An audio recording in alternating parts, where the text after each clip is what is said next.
Oh, Tulini and Paimon. Fancy that. I didn't expect to run into you two here. Oh, hey, Coach Yan-san. What are you doing here all by yourself? Just so you know, Paimon didn't come here to train. Paimon's not looking to sign up for any diet plan or bodybuilding class right now. All right, got it. But seriously, what do you take me for? Some coach from hell? I'd never force a student into something they didn't want to do. That being said, a little aerobic exercise would probably do you some good. You could take over my patrol for a while. That would count.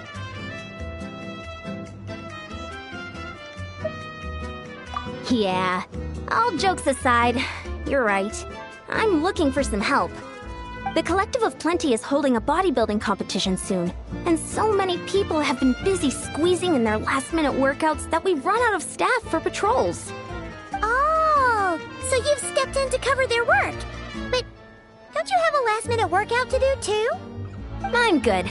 For one thing, I believe peak conditioning can only be achieved through consistent training over a long time span. Cramming in a workout at the last minute does next to nothing for you.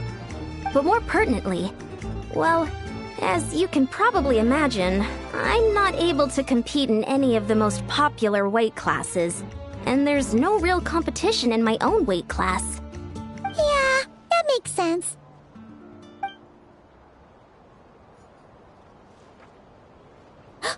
Oh no! Don't look at Paimon like that. We are not the same weight class, and no way is Paimon competing against you!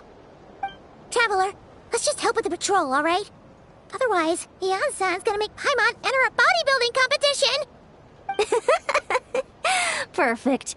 I managed to get you on board with just one look. Thank you both. It should be pretty routine. Just keep your eyes peeled and make sure nothing strange is going on in the area. That'll free me up to check the other section. Let's meet back at the settlement when we're both done. Sure thing. Just leave it to us. We're experts at strolling and patrolling, don't you worry.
What's this?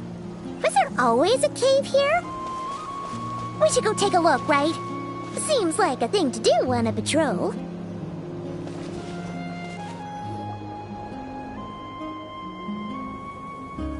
Hey, there's a hilichurl here.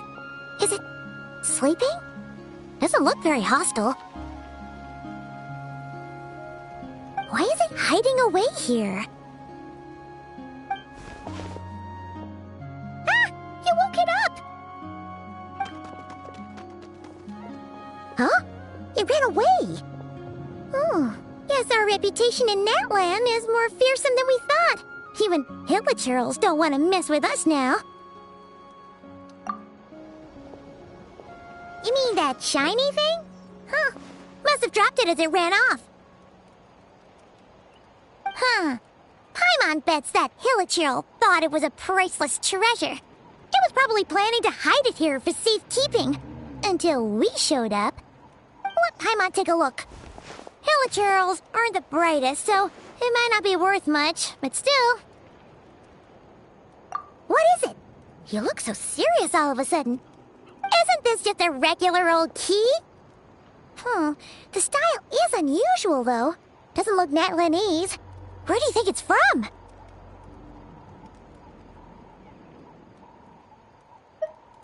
What do you mean? What hibernation chamber? What spaceship?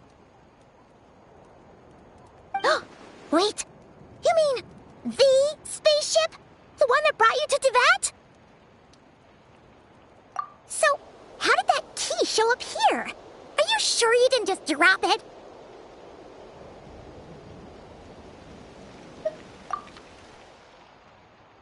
Whoa! Yeah! These look identical! So, if one of them's yours, does that mean the other one is... Knew it! Huh! The keys to a spaceship! Huh! Somehow that really rams home the fact that you really are an actual alien. Wait, no. Descender.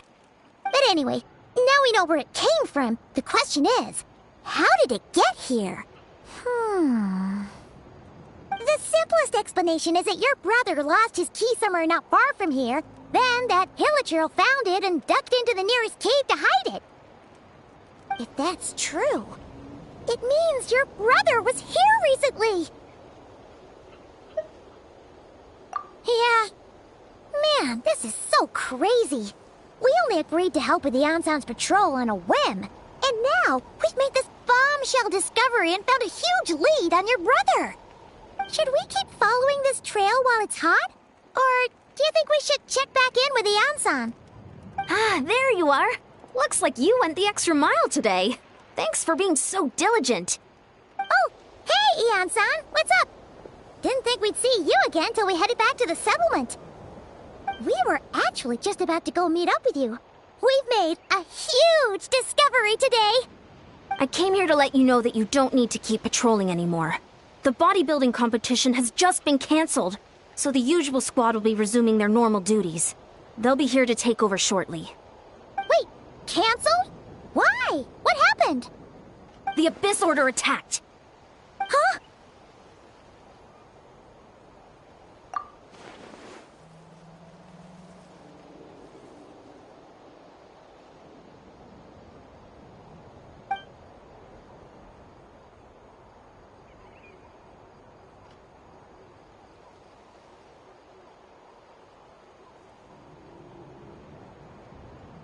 I've heard of the Abyss Order, but this is the first time I've known them to take organized action on such a large scale.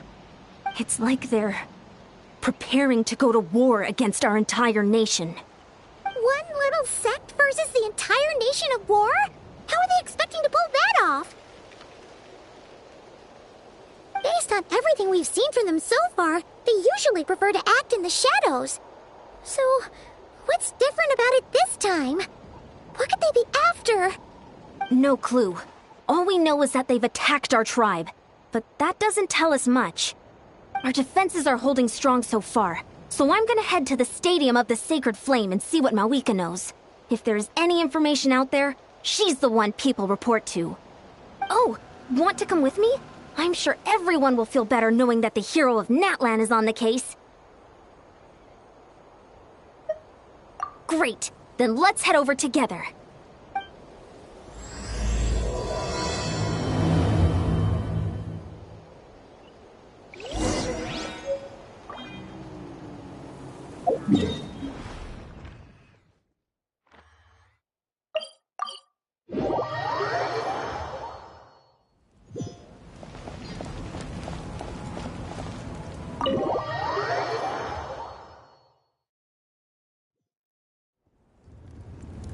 Mawika! Oh? Great timing, Eon-san. I was just about to send someone for you. And it's good to see the travelers with you. How are things looking? What's the latest word from the messengers? The Abyss Order has been spotted near several tribes at the same time. Clearly, this is a coordinated strike. Also, their numbers are much higher than expected. Their organization appears to have grown considerably, but because they're usually so secretive, this is the first we're learning of it. It sounds like they're throwing everything they have at us.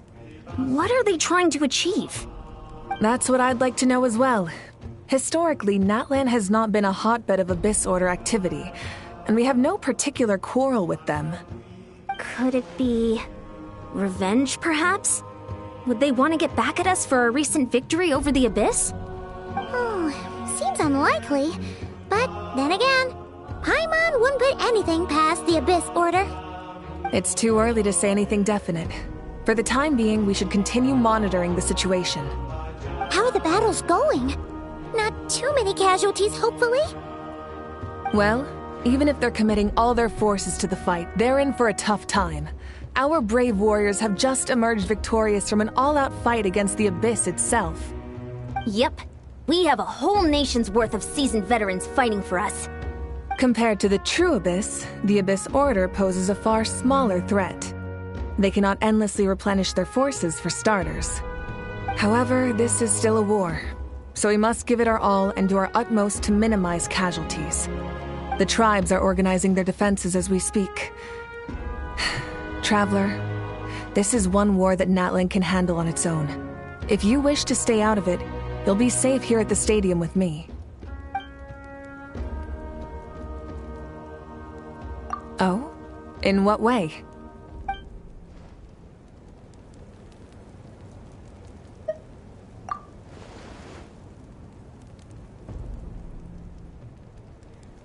Yep, that's how it is. I see. My goodness, that is very personal indeed. If you don't mind me asking, do you have any idea what his goal could be? Safe to say, they're not exactly on the best terms at the moment. Ever since Paimon met the Traveler, she's been trying to track her brother down and get some answers. But he's been avoiding her. I see. So you two have fallen out. A pretty common occurrence between siblings. Well, yeah, that may be. But the stakes are a little higher where these two are involved. They certainly are. Although somehow it doesn't surprise me that a spat between the Traveler and Twin could affect the fate of the entire world. Just so I'm clear, you're still on Natlan's side, and you have no idea what your sibling is after. Is that right?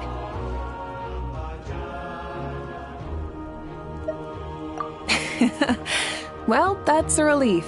When you first mentioned your sibling, I was worried we were about to be thrust into an impossible position. Our reports say that the Abyss Order has focused most of their efforts against the Masters of the Nightwind. If you don't plan on staying here with me, I'd recommend going there to lend them a hand. I'll join you. Right now, the Collective of Plenty isn't facing a serious threat, so we should support the other tribes. Many thanks, you two. Anything you need, send word to me right away.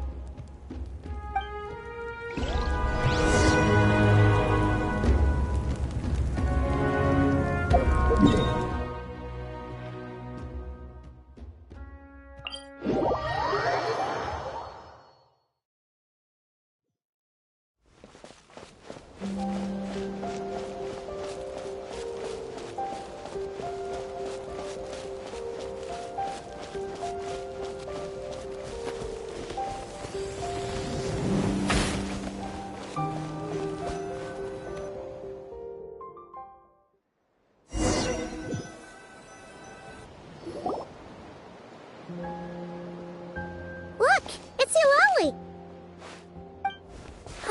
I wasn't expecting to see you here. Are you here to reinforce us? How are things looking? Mawika told us to come here. The situation must be pretty dire if it's managed to get Eulalie out of the house. Dire? No, I wouldn't go that far. It's mostly just irritating. I heard we're being hit the hardest out of all the tribes. What are they trying to imply? They just think we're pushovers or something?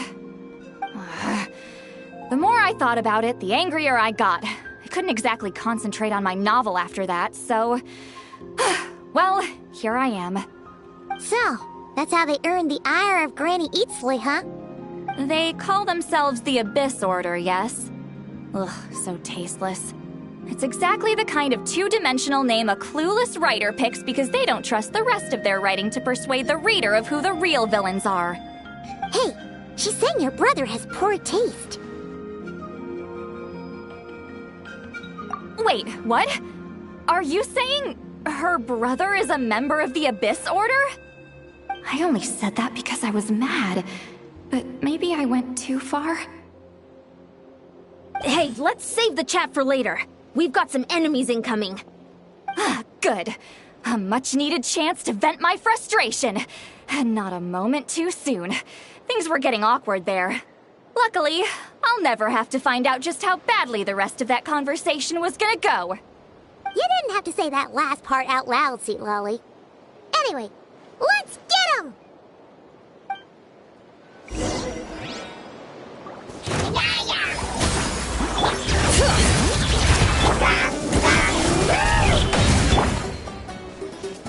Light of the blazing sun!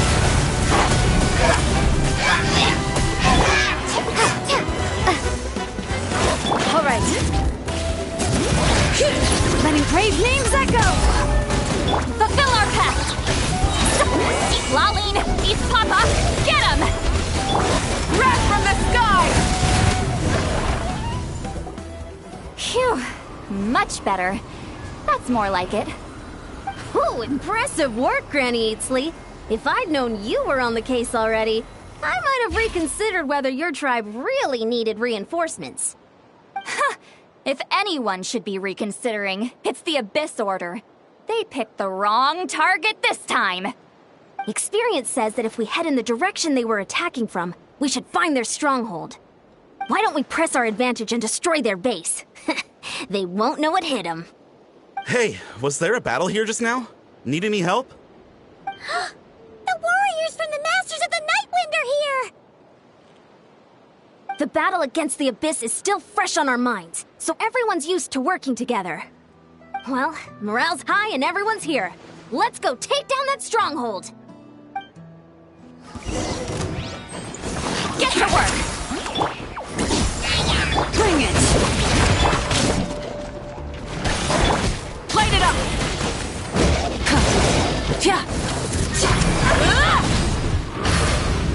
Light of the blazing sun! Forward! Crush them!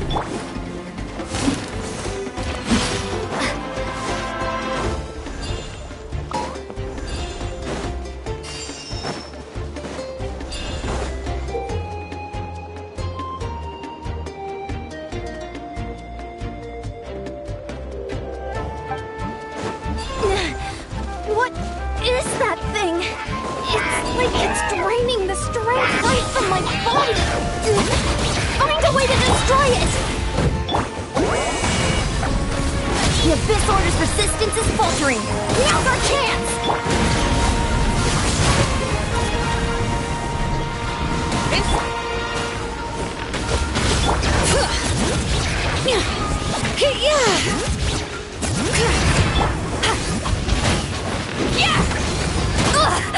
How dare you! Let the mountain's veins boil!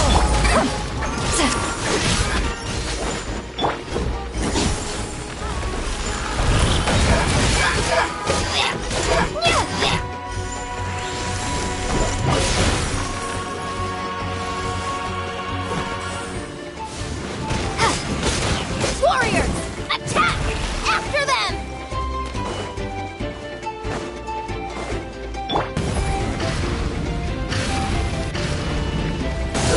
Bring it! You two! Time to end them! Fulfill our pact! Light of the blazing sun! You must be the boss here. Time to show you what happens when you mess with the Masters of the Night Wind! All who resist the abyss will pay the price!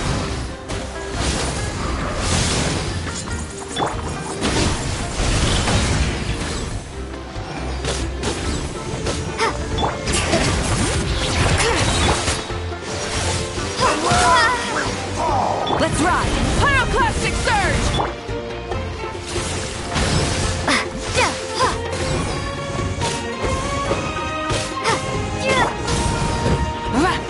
Alright. Hear the echoes of the Gnomi!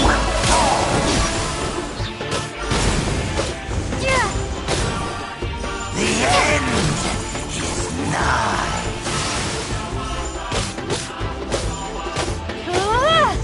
The abyss shall run. This stronghold is neutralized. Good work, everyone. Huh. The Abyss Order's all bark and no bite. To be honest, this was anticlimactic. I was hoping for a personal apology at the very least. And ideally, a whole speech acknowledging the superior might of the Masters of the Night Wind. Well, whatever. I'll just have to make up for it with some extra wine at the victory feast. With the stronghold cleared, this area should be safe for the time being. But still, something tells me we can't afford to let our guard down yet. Maybe it's just me, but an enemy under siege normally defends their stronghold at all costs. The fighting gets more and more intense right till the bitter end. But this time was different. With a few exceptions, most of the enemies here gave up and fled the moment that... well, I don't know, but it seemed like they sensed something. Huh? Not sure I follow. They did a tactical retreat, that's all. It's just a different strategy. I'm not convinced. Don't forget, they're radicals who chose to wage war on an entire nation. They don't do things in half measures. It seems out of character to cut their losses and run like that. So you're saying there's more to this than meets the eye? I'm saying we don't know enough to be sure of anything at this stage. So let's stay alert and keep our defenses at the ready.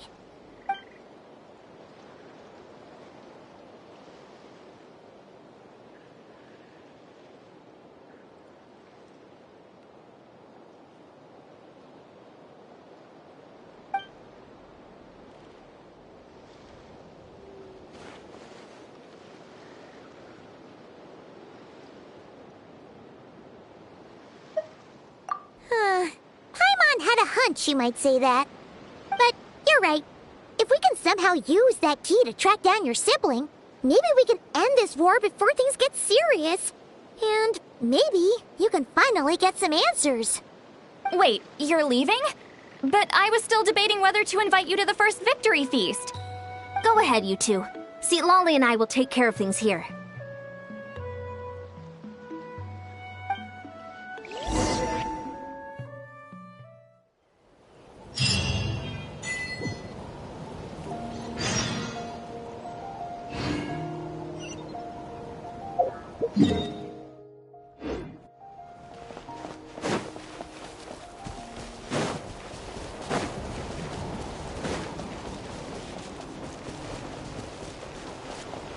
Let's ride!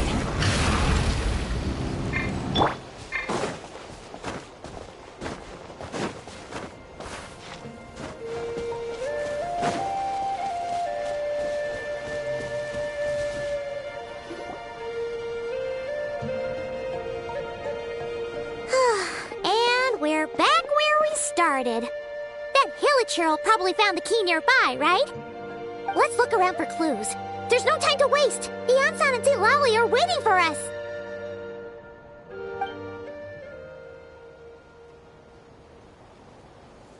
Ugh. We've scoured the entire area, but still nothing. How the heck did the key end up in that Hilichurl's hands? Are we supposed to believe that it just fell out of your brother's pocket as he passed by? Huh. Seems kind of ludicrous to lose something so important in such a dumb way. But then again, who knows? Sometimes in life, things just go missing and that's that. Oh, thank goodness! Someone's here. Please help me. Oh, who are you? What happened?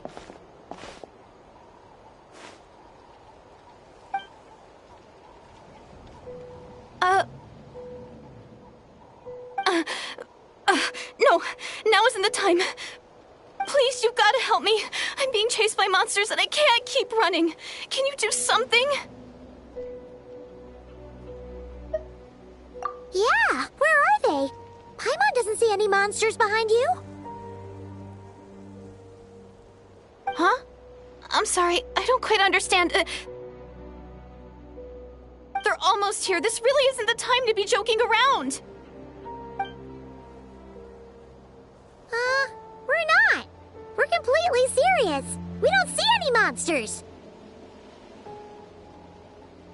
But how? Ugh, there's no time. They're coming. We gotta run.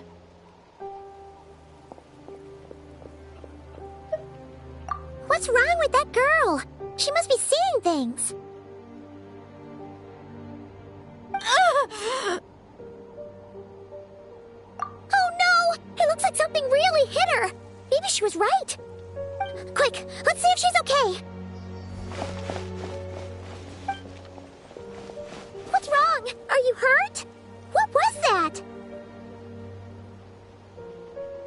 The monsters! They're right there! You need to get out of here. It's too dangerous.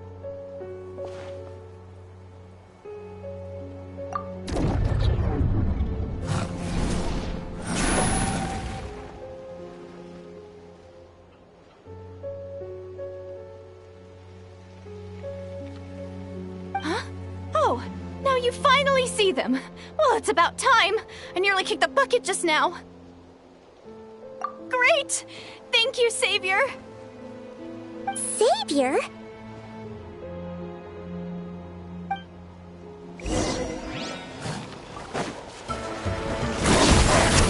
Light of the blazing sun! All right. Let the mountain's veins boil!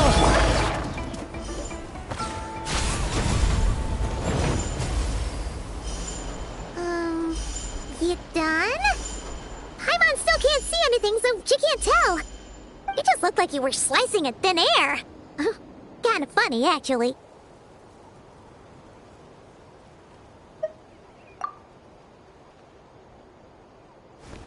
Oh, really?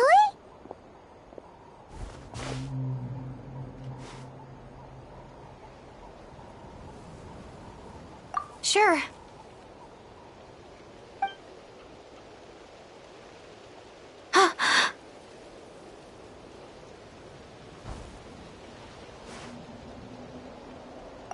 It's nothing. It's okay. I can see they're all gone now. No need for you to check. I didn't think much of it when the monsters were breathing down our necks, but now that I've calmed down, holding hands with you like this, I'm just a little shy, that's all. Huh? Have you never shaken hands with someone before? You sure get flustered easily. Well, anyway, I haven't had the chance to introduce myself yet. I'm Deirdith. Thanks for, saving me just now. I'm really grateful for your help. No worries. Paimon's Paimon, and this is the Traveler. With her around, you'll be safe from any monsters. As long as they're visible. So, what was the deal with those monsters just now, anyway? Your guess is as good as mine. I could see them the whole time, so when you said you couldn't, I thought you were making fun of me.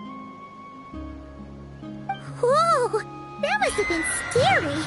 The idea that we'd stand by and laugh while some poor girl was being hunted down by monsters?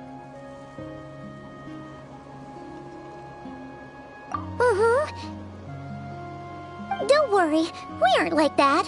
When we say we can't see something, it's because we really can't see it. But more importantly, did the monsters hurt you? How bad is it? It's nothing serious. But I did sprain my ankle back there. I won't be doing any more running for a while. Good idea. We'll take you.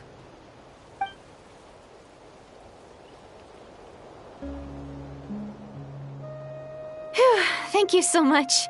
Despite getting injured, I still feel much safer with you around. I'm gonna stay here until I heal up.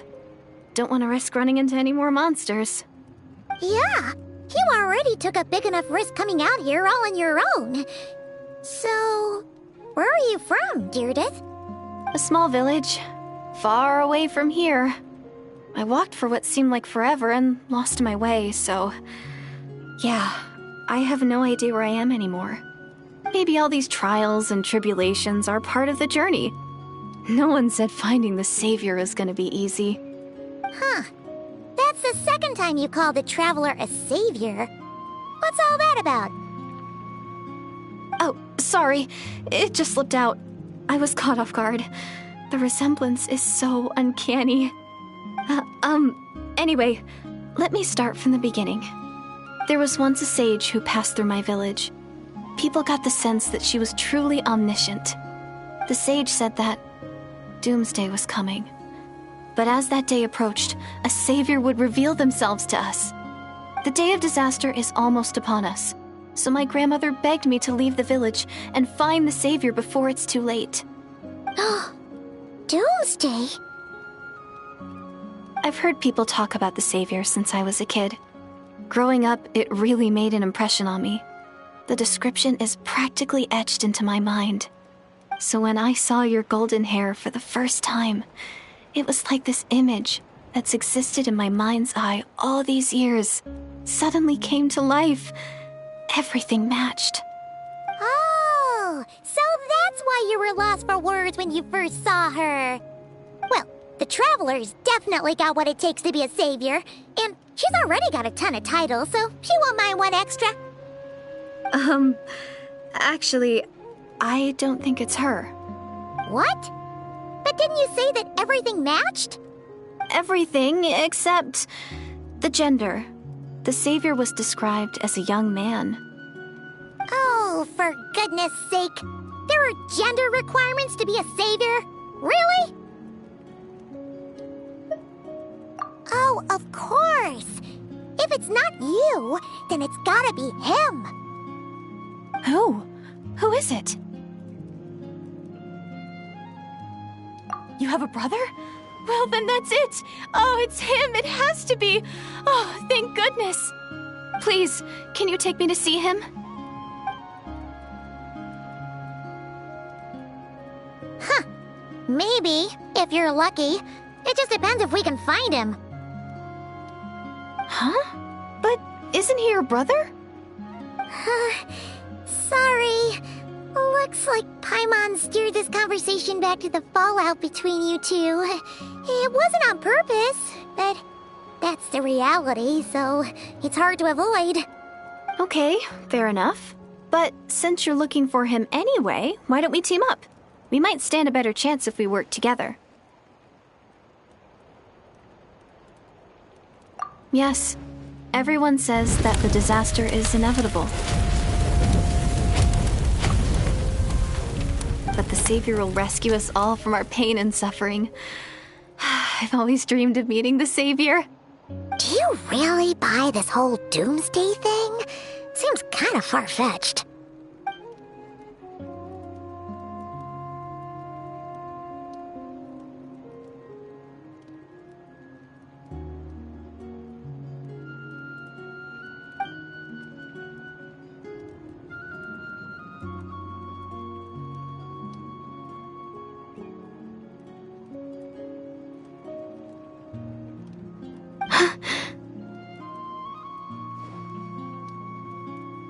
See?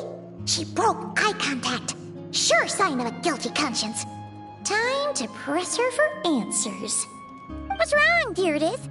Something's clearly bothering you. You want to tell us what's going through your mind? Oh, I just, how should I put it? The Traveler looks just like the Savior of my dreams.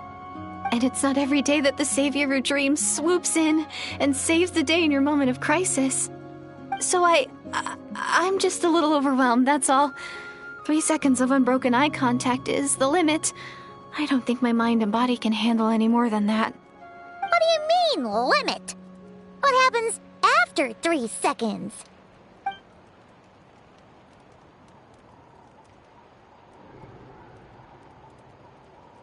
I'm sorry. Please forget that I said anything. Let's just leave it there for now. Like I said, I'm going to hide here until I feel well enough to move again.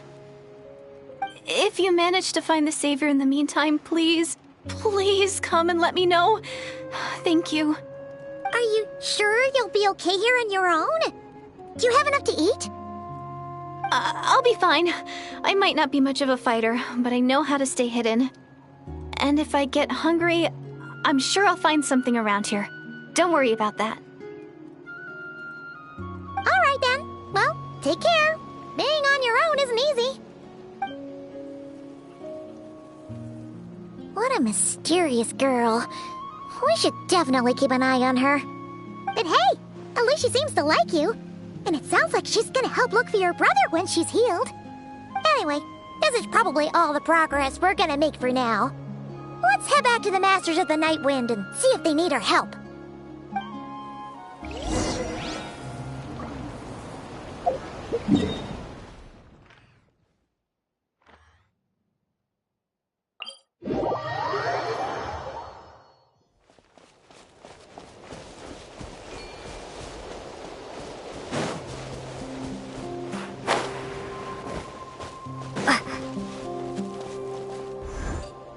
Oh, you're back! How did it go? Find anything? Nothing substantial, unfortunately. But we had the weirdest experience. So I take it that the war's still on?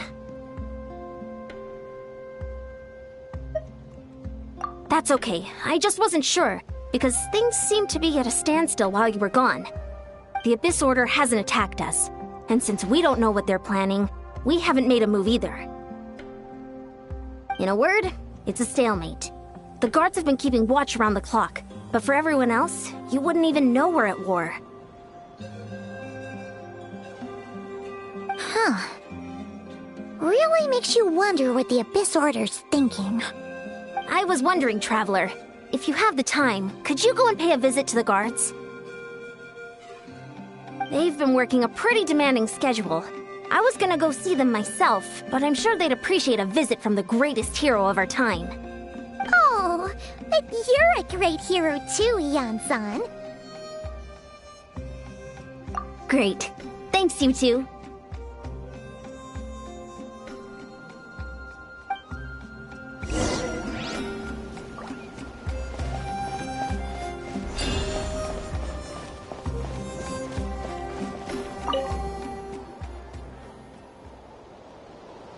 Wow! Tumaini, our hero. We've actually fought together before. You probably don't remember it, though. You do? Then it's truly an honor to serve alongside you once more. Thank you for standing guard this whole time. It's all good. Honestly, it's not been that much work. Haven't heard a peep from the enemy. Nothing that would indicate an impending attack. I've spotted a bunch of Abyss Order operatives, but they weren't acting hostile, just hanging around. There were even moments when they seemed to be meditating. At least, that's what it looked like to me. Maybe it's part of their religion or something. Out of an abundance of caution, I asked some shamans from the tribe to take a look and see if there was anything nefarious at work. But they didn't sense anything untoward, so we just put it down to religious ceremony and left them to it. Interesting. Oh well, the more time they spend meditating, the less time they spend trying to beat us to a pulp. Well, the shamans didn't raise any concerns, so how bad could it be? As far as I'm concerned, so long as they don't pose an active threat, they can do all the cult worship activities they want. Besides, as soon as everything's in place and we're ready for an all-out offensive, there'll be no match for us. Huh. Sounds like morale is pretty high. Guess there's strength and confidence in numbers. Let's keep going, Traveler.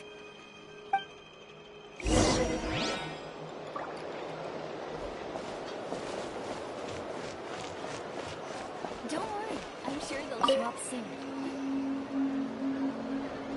Huh? Is that Tumaini? What brings you here? Is this, like, a meet and greet? I wasn't... I'm so nervous. Hey, come on! You'd march to war without so much as blinking. What's so scary about a chat with a traveler, huh? It's not the same thing at all. There are plenty of chances to go to war. But a one-on-one chat with our great hero?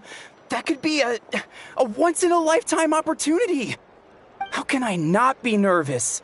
What if I say something wrong? Or if my posture's bad? Or if I accidentally make a weird expression with my face? One bad impression can stick for life. No one's here to judge you on your posture or your facial expressions. Relax. All right, then. I'm sorry, great hero, but I have a small favor to ask. Let Paimon guess. An autograph, right? That's easy. May I challenge you to a fight? What? How can you be so audacious and so sheepish at the same time? Huh. Paimon's starting to think your nervousness is all just an act. No, of course not. I just figured that if I don't ask now, I'll regret it for the rest of my life. But I am still on patrol, so please, Great Paimon, if you wouldn't mind taking over for me for just a few minutes? Ugh, again with the sheepish audacity. Just pick one or the other, will you?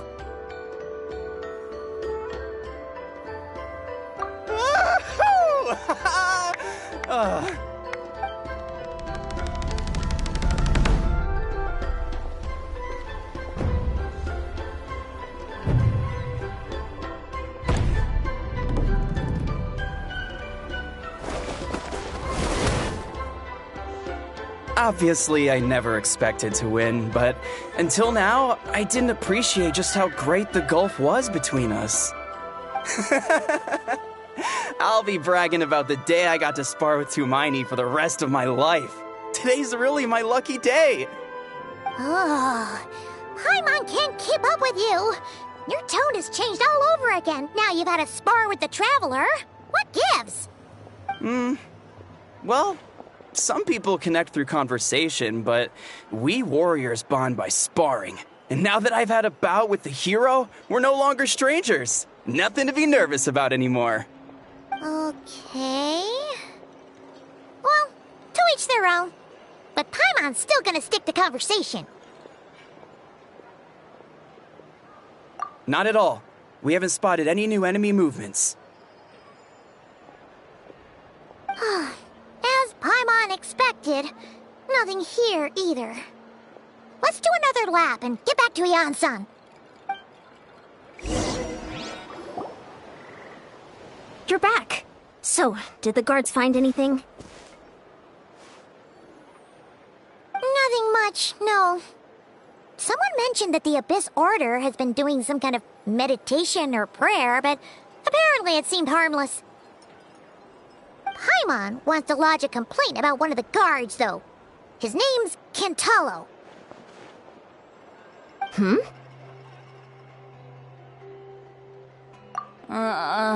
Traveler?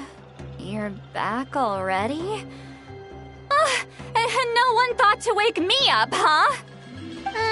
In fairness, you look pretty hungover. Can't imagine anyone wanting to wake you up in that state. I'll have you know I'm perfectly sober when I'm hungover. Okay. I'll admit that sounds strange at face value, but regardless, what I meant to say is, I heard something about the Abyss Order engaging in meditation. Yeah, that's right. Does that mean anything to you, Siglali?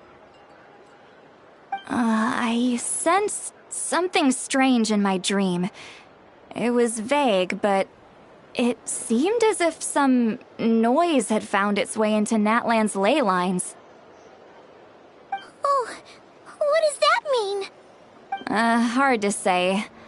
I don't think it had any tangible effect on the Night Kingdom or on our ley lines, but still, it's like a signal that exists on a different dimension of reality. It might not interfere with ours or pose any detectable risk, but I just get the sense that something strange is going on. Oh. So even someone as familiar with the ley lines as you can't tell what's going on. No wonder the shamans that Satura called to the front lines couldn't sense anything. Ian-san, I think we should go talk to the chiefs. There's no point dragging this out. We need to take the initiative and drive the Abyss Order out of Natlan for good. If that's the Council of Granny Eatsley, I'm sure the chiefs will agree. But it will still take us some time to gather the required force. In war, adequate planning and preparation is the key to victory. Sure, but the finer details aren't my concern. Anyway, I'll leave you to it. Just remember to come find me when you're ready to talk to the chiefs. Oh? Sure, what is it? Huh, you mean only select individuals can see them? Now that's a strange one. I guess they could be manifestations of a disturbed psyche? Or extreme negativity embodied in physical form? It could also be a simple case of dead monsters whose souls got stuck here somehow. Well, I say simple. Things quickly get confusing when you start looking into monster souls. For starters, trying to figure out which classification system to use is a real pain in the... Alright, we get it! Granny Eatsley's learning and wisdom knows no bounds. But could we just get the short answer? Hey, I was just thinking out loud. You really think I was just trying to flaunt my knowledge? Anyway, the short answer is...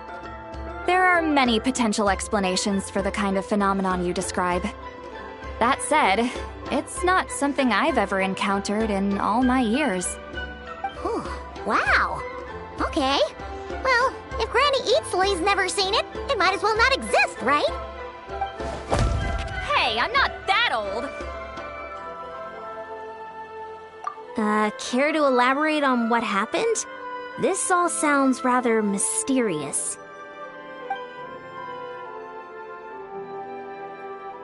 Really?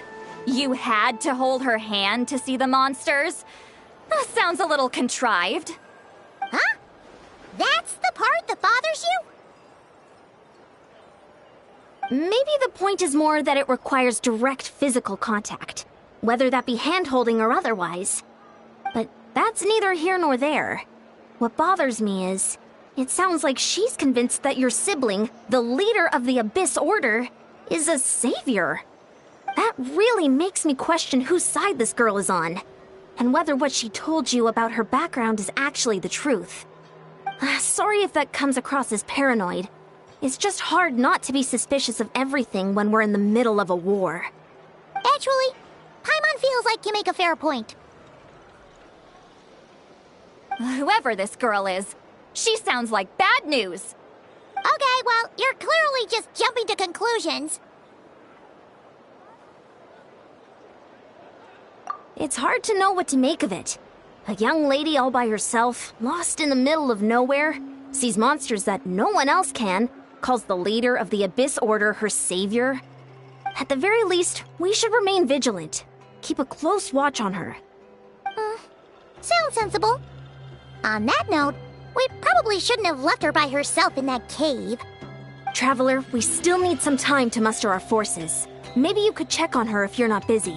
Just be careful. It's settled then. Let's go check on her.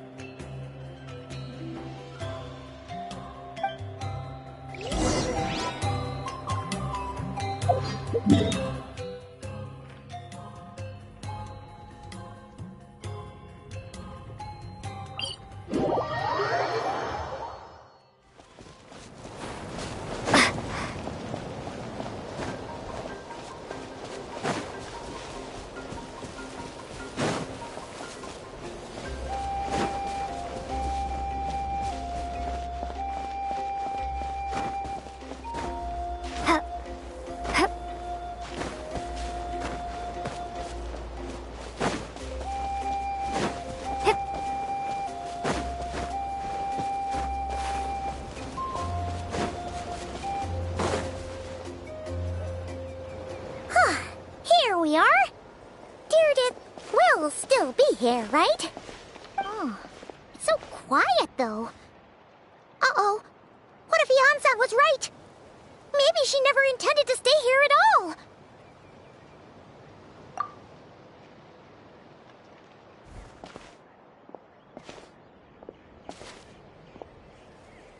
Traveler, watch out!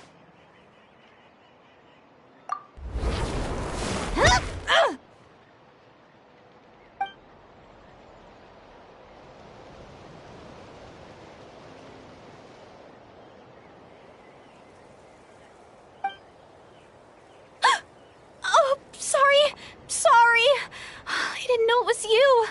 I heard a noise and I thought it was the monsters coming to get me. Did I hurt you?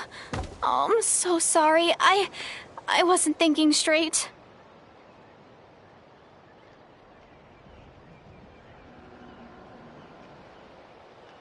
Phew. That was scary. Paimon thought we'd walked into a trap. Maybe we shouldn't have sneaked in without announcing it. Then you would have known we weren't monsters. To be honest, I've been really on edge since you left. I just have this constant feeling that any second, the monsters are gonna come back and get me. And it's not like I can run from them. There's also no way to cook here. It's good you got back when you did. Another hour and a half and you probably would have found me starved to death. Oh, that's weirdly precise. Though, it does explain why your attack on the Traveler was so weak. Wait, if you really thought you were gonna starve or get killed by monsters, why'd you promise that you'd be okay here on your own? I just didn't want to lose face in front of my hero.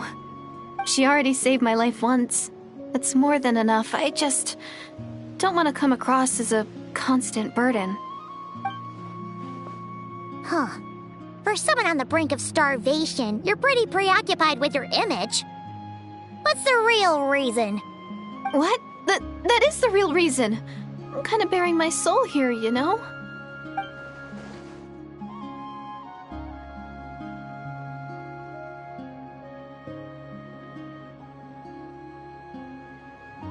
Anyway, so, could you make me some food now?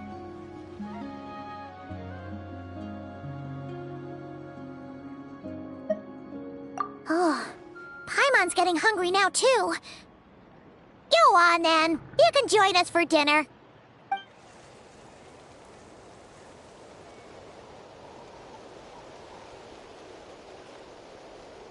Whew.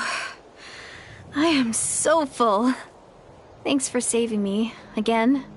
Starvation feels like a distant memory now. Huh. You can really pack it away, Deirdre.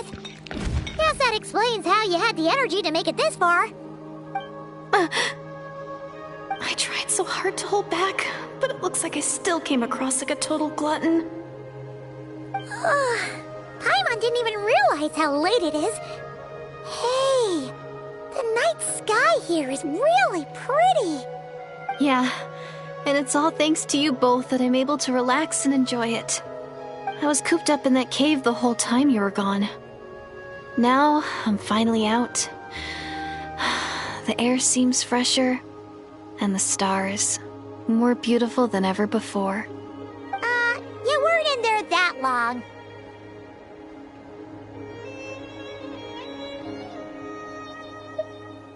When I was young, I used to lie on the roof of my house, gazing up at the stars. And often, my mind would drift to this question. Is this starry sky actually real?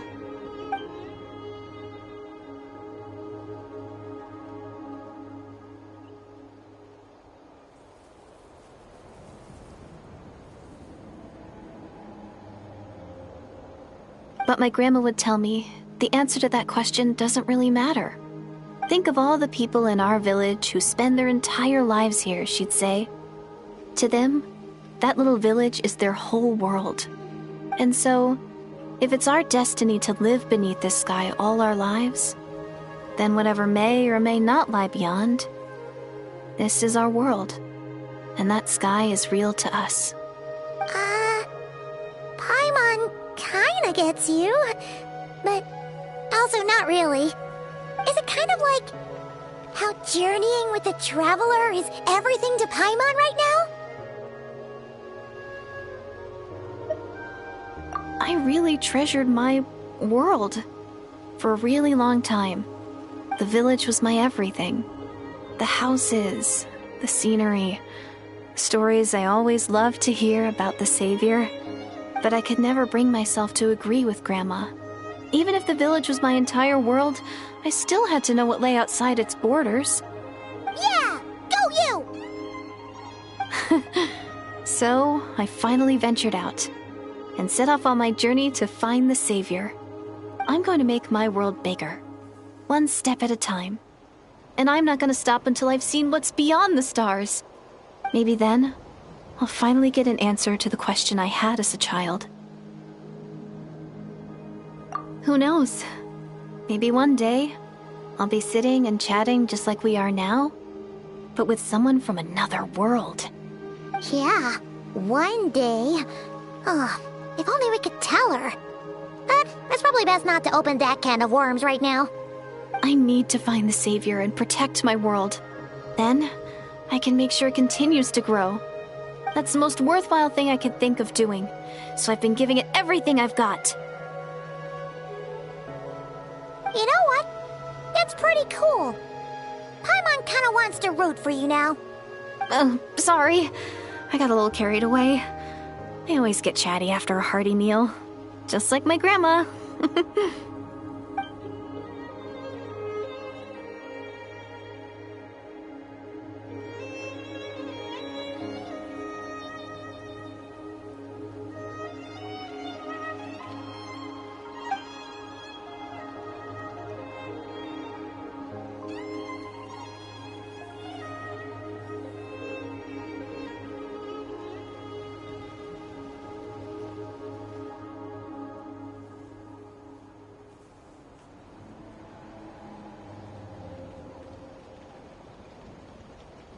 Hold on. Shh.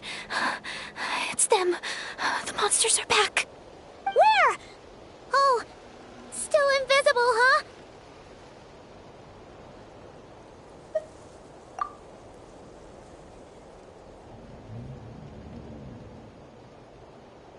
Can you see them now?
Of the valley! Light of the blazing sun!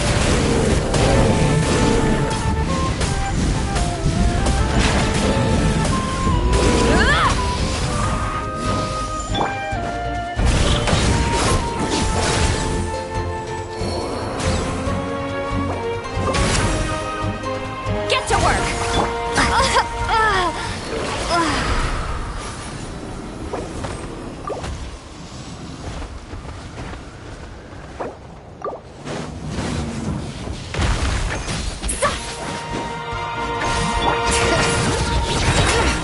Let engraved names echo! Let's ride! Pyroclastic surge!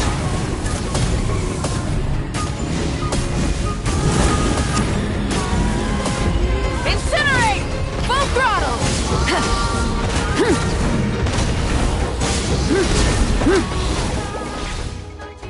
Huh? Wow, that was fast! Did you get all of them?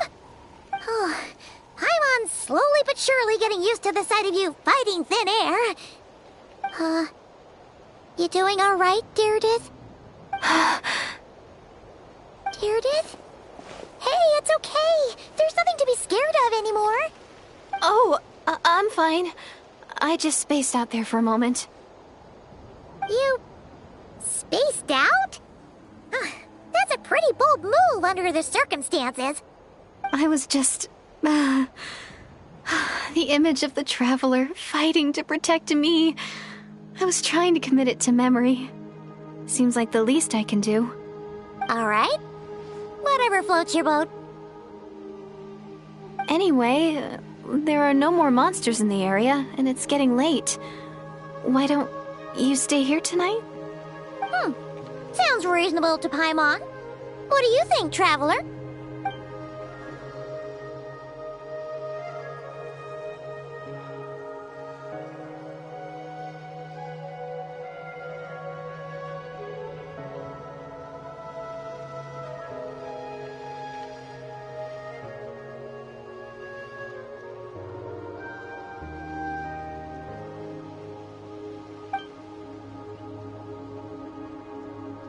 Alright.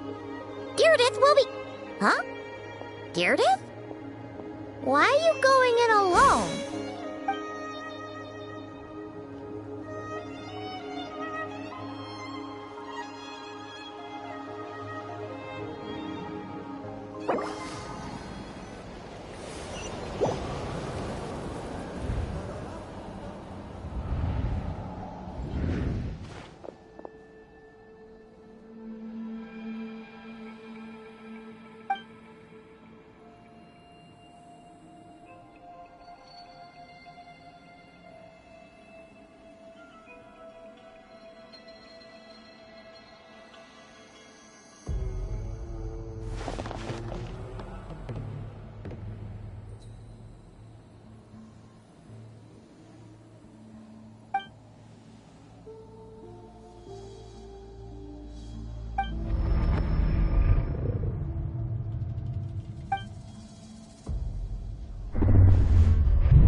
Doomsday.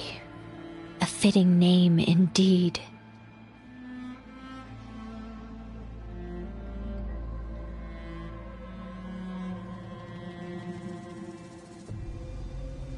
A blood-red sky.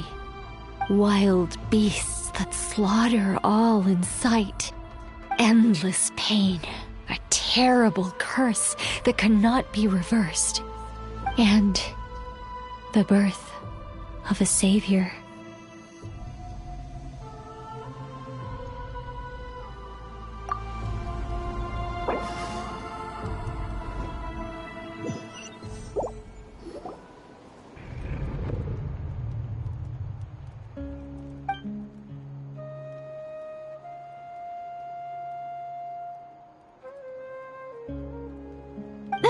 You're awake.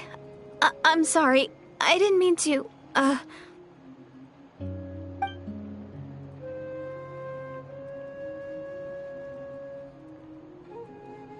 You just look quite distressed, like you were having a nightmare.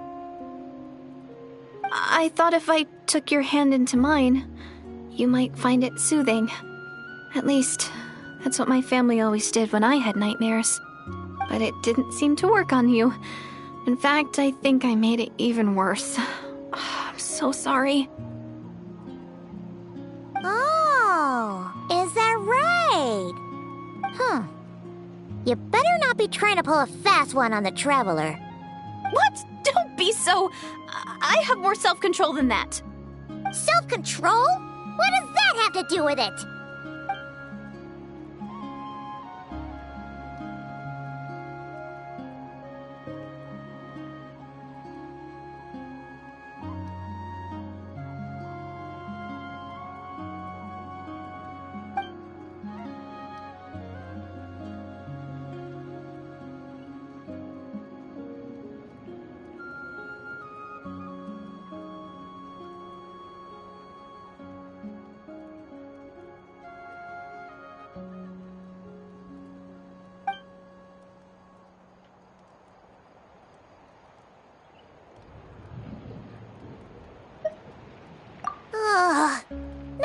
way is Paimon getting back to sleep after this.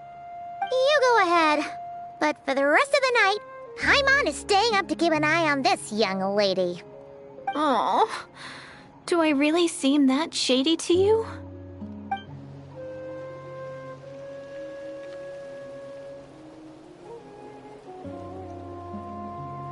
Well, Deirdre, there should be enough food for 3 days. Make sure you eat the perishable stuff first, so nothing goes to waste. You can't tell which stuff is perishable, right? Yeah, I can tell from the ingredients. Thank you so much for making all of this for me. 3 days will definitely be enough time for my ankle to heal. Then I'll continue on my journey to find the Savior. All right, then we'll be off. Bye for now, Deirdre. See you? Wait! But if this is goodbye, how am I supposed to find you again? Oh, I mean, what if I find your sibling? How am I supposed to let you know? Ah, that's a good point. We share the same goal, but we're constantly on the road, so we've got no fixed address. How about this? When the time comes, you can just write a letter to Mawika. She'll be able to find us for sure. Mawika? Who's Mawika?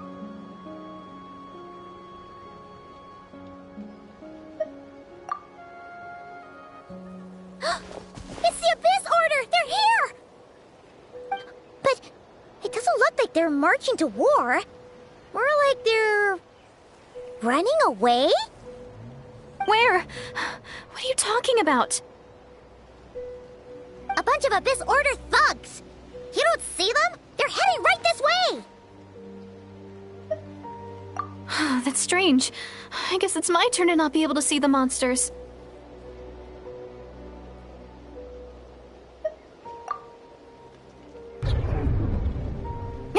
You're right! I see them now. You weren't joking after all. So this is what it's like. What a weird situation. What is making these monsters invisible? Is it Deirdre? Or the monsters themselves? Or is it us?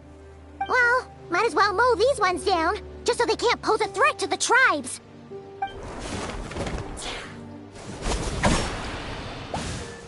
Woohoo! All done!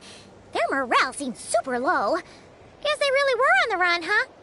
So there's no more of them, right? I still can't wrap my mind around this. Why couldn't I see them until you took my hand?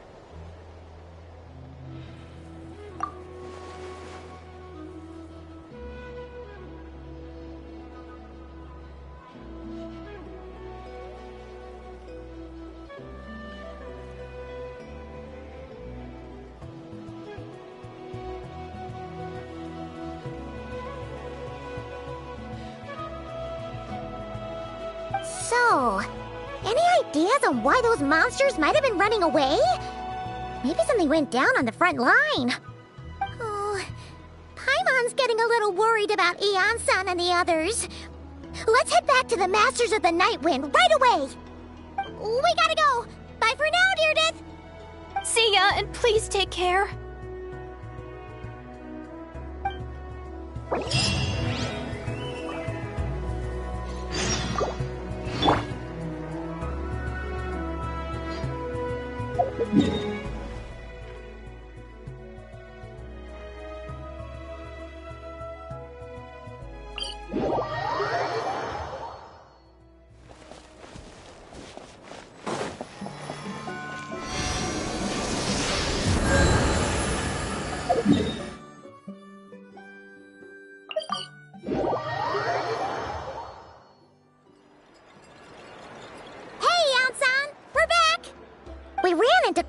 Group from the Abyss Order just now. Has something happened at the front? The front line has collapsed. Huh?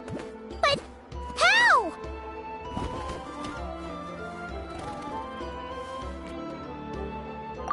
No, relax. Their front line has collapsed, not ours. Oh, feels like you could have phrased that more clearly at the start. But this is good news, right? Why'd you still look so serious?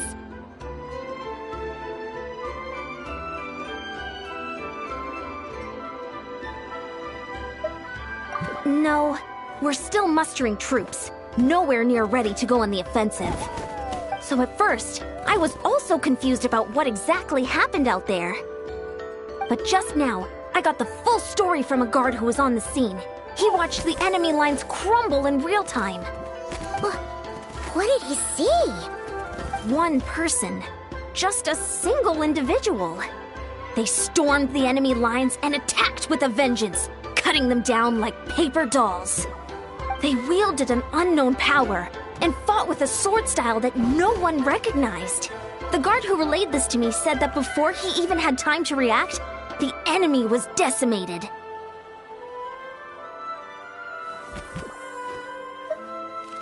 I'm only recounting what I heard, and I'm sure the guard in question must be exaggerating to some extent.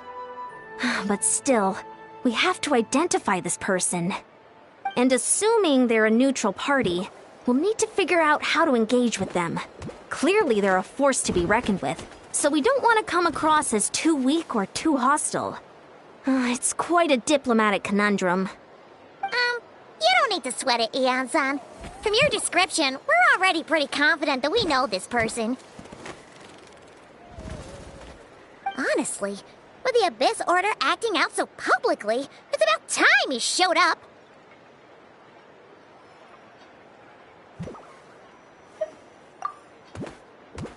Dainsleif!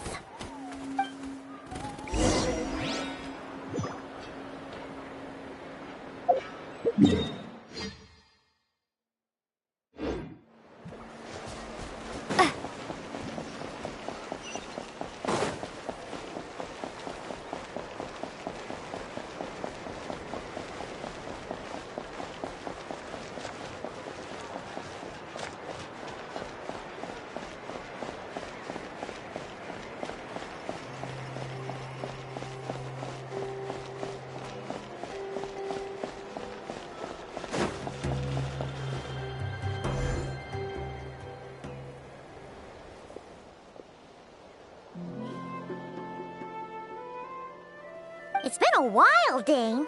And yeah, after we heard what went down, we figured you'd shown up. You caused quite a stir, you know. Oh, this is a friend of ours from Natlan. Her name's Eon-san. She insisted on coming here to thank you in person. It is my honor, Mr. Dainsleif. Thank you for breaking the stalemate in our war against the Abyss Order. Natlan is fortunate to share a common enemy with such a mighty warrior as yourself.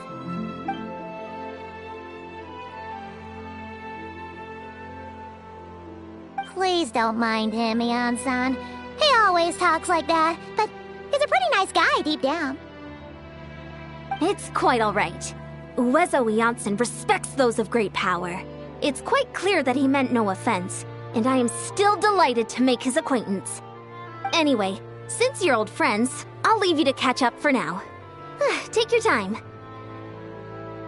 Sure thing. You probably have plenty of other stuff to do anyway, right? Since this war isn't exactly over. See you later, Eon-san!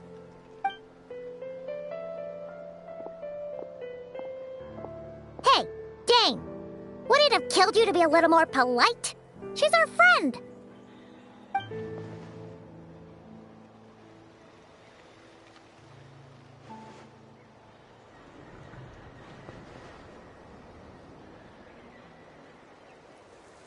Ugh, so stubborn. But whatever. So anyway, Dane, do you have any new info about the Abyss Order for us? Any idea what they're trying to achieve with this war, for example?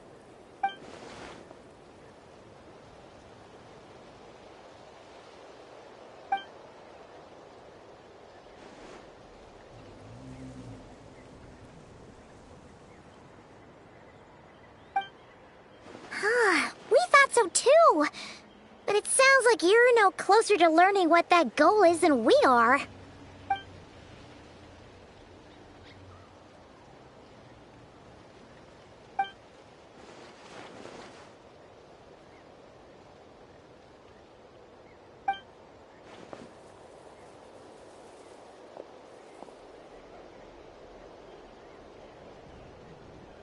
What do you think we should do?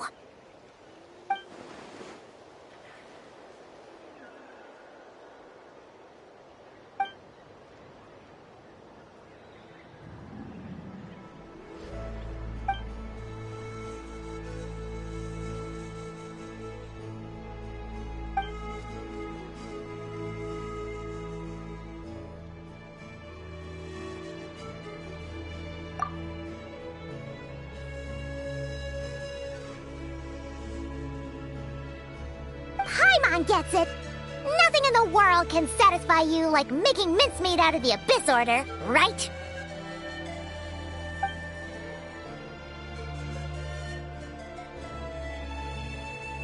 Wow! Okay. A rare, candid response from Dane.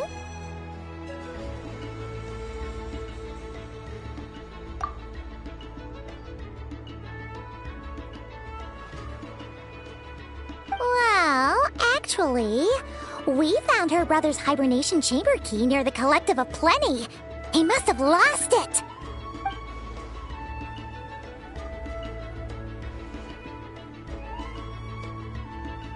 Oh, and there's more! After finding the key, we also ran into this weird girl. She kept seeing monsters that we couldn't see, and then, this other time, we saw a load of monsters, but she couldn't. She also said she was on a journey to find the Savior. Her description of this Savior matched the Traveler pretty closely, so we figured it's probably her brother.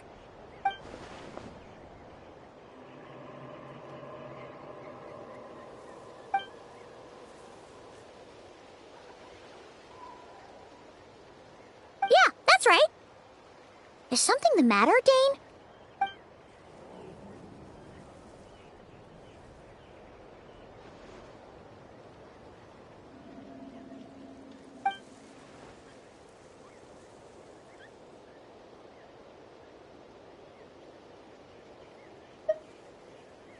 Wait, wasn't her brother called the Prince, though?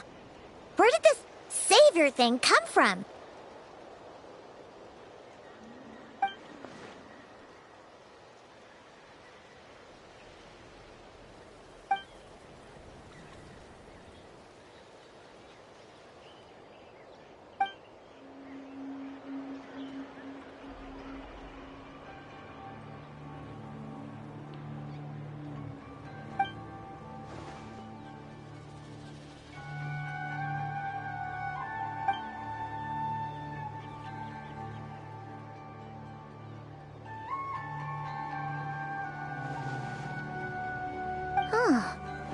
Sounds like the people of Conria really believed in him.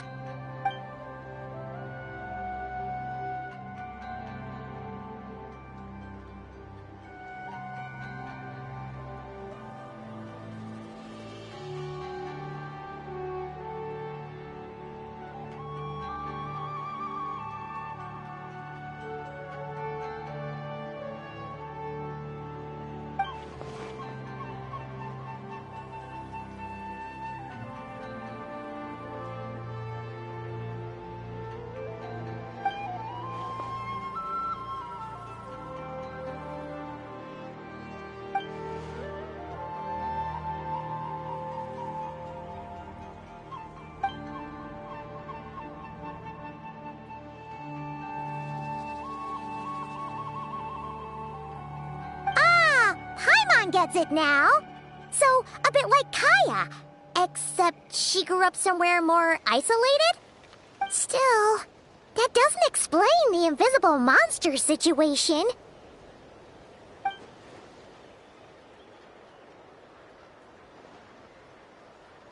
Sure.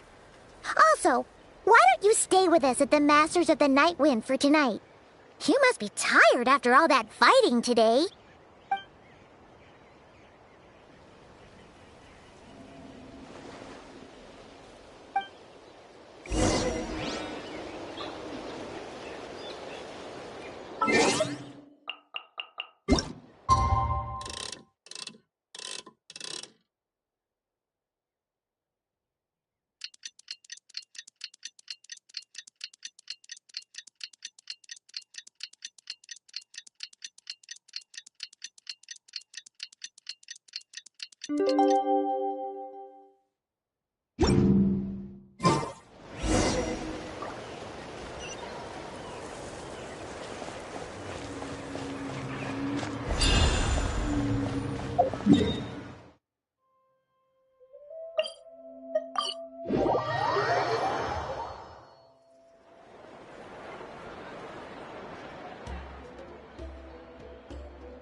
Is that Dane and Eon-san discussing strategy together? Huh. Looks like they're getting along just fine.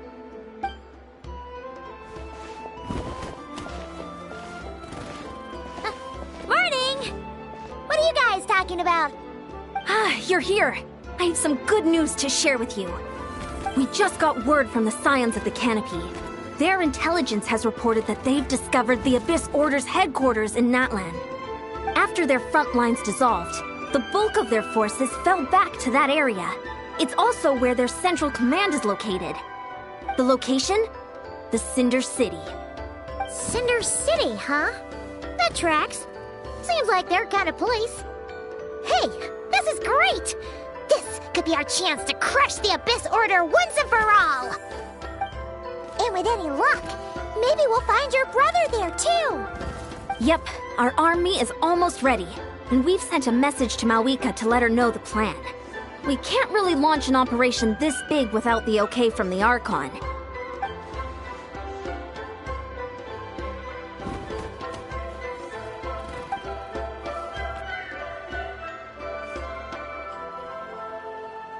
I've already explained my reasoning, Mr. Dainsleif.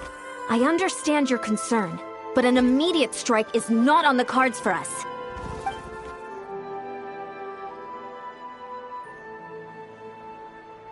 You're gonna go on your own? Come on, be sensible. Just wait a tiny bit longer and you'll have a whole army going with you. It's all right. I support your decision, Mr. Dainsleif. Huh? Shouldn't you be talking sense into him? I admire his courage, and I believe he is strong enough to take on the Abyss Order on his own. And even if things don't go to plan, he just needs to bide his time until we arrive with reinforcements. Mr. Dainsleif, I wish you the very best of luck.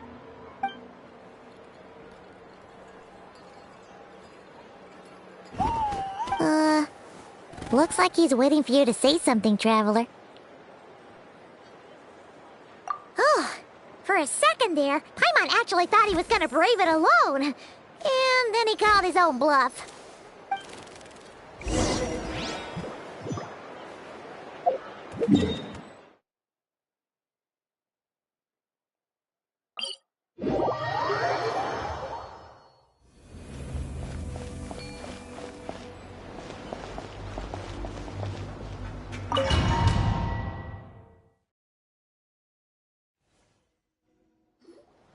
Is this the place?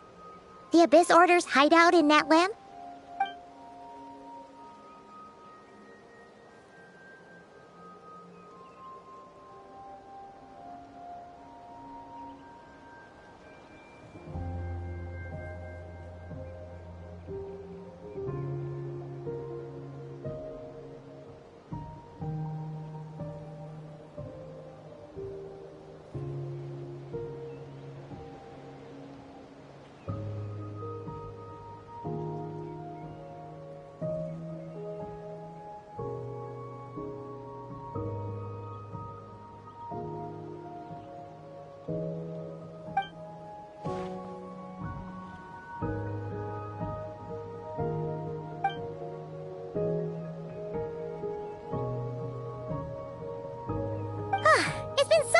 Since we fought with Dane side by side. Paimon's confident we can clear this place out long before Eon-san arrives. And if you get to meet your brother again, even better. Let's go!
mercy! Hear the echoes of the valley!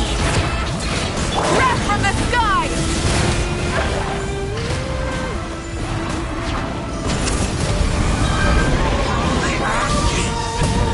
The flames of redemption! Incinerate! Rev the engines! Fulfill our path! Suffer the wrath of the Eat Fleet! Pyroclastic surge! Coming!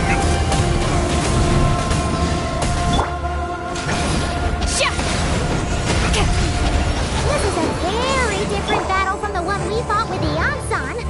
No one's backing down. They're fighting back with everything they have.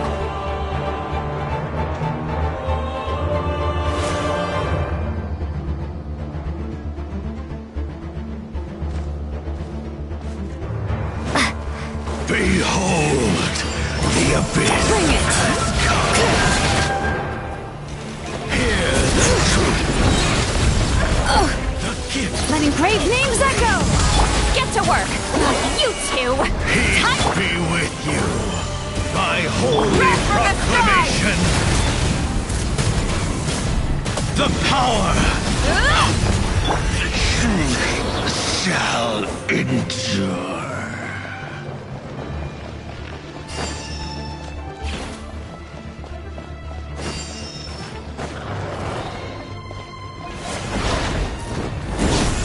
Show no mercy!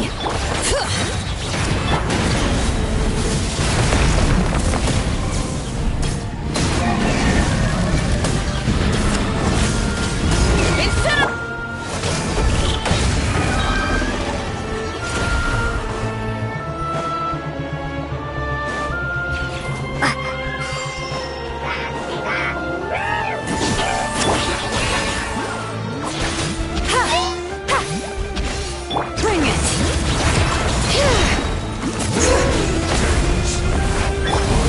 Relentless spectre that haunts us. The abyss is all present. To flee is futile. To resist it gave me no life.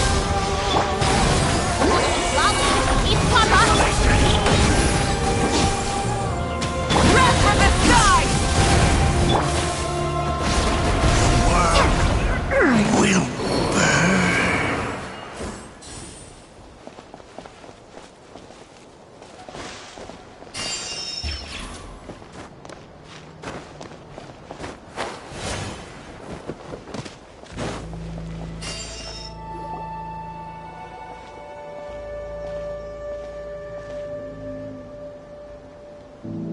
Twilight Sword Dainsleif. Is this really what you want?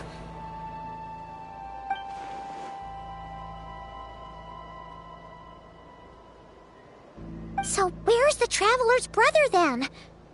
Or is this guy supposed to be in charge here? So, this is a hunt to you.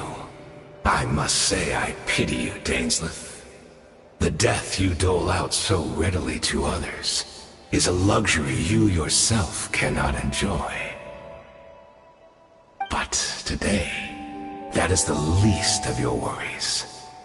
Do you realize that all your years of pursuing us are being rendered utterly meaningless, even as we speak?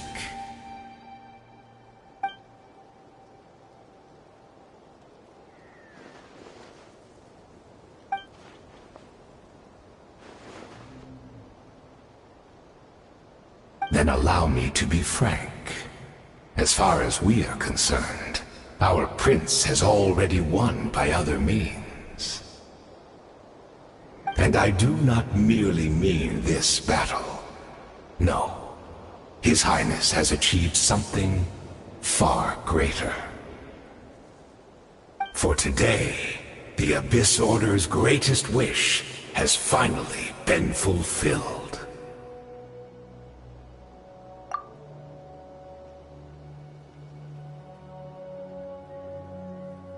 Our Highness quietly infiltrated the Night Kingdom to exploit that realm's past experience with ley line reconstruction.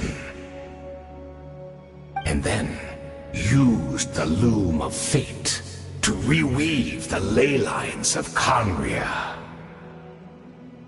What? He used the Loom of Fate? Wait, does this mean the attack on the Masters of the Night Wind was all a smokescreen to give him some cover?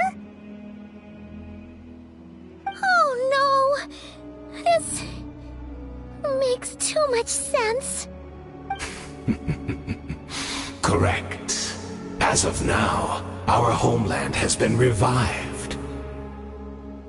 And all of my comrades that you have slain, Dainsleif, they shall forget the struggles that have beset them these past 500 years, and begin their lives anew in a Khaenri'ah restored to life.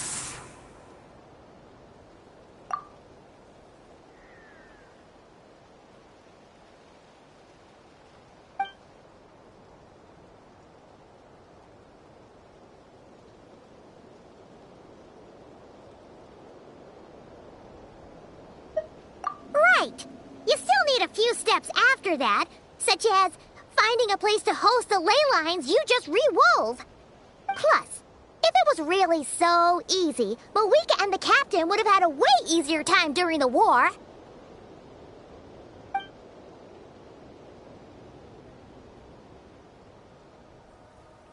Oh, you poor fools. Clinging to delusions, even after the truth has been plainly revealed to you. Think back on the past few days. Have you truly not noticed anything amiss since the start of the war?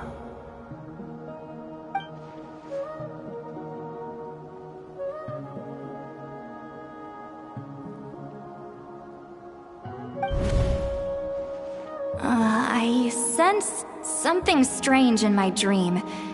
It was vague, but it seemed as if some noise had found its way into Natlan's ley lines. Oh, what does that mean? Hard to say. I don't think it had any tangible effect on the Night Kingdom or on our ley lines, but still. It's like a signal that exists on a different dimension of reality. It might not interfere with ours or pose any detectable risk, but I just get the sense that something strange is going on.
embrace of the abyss and be baptized.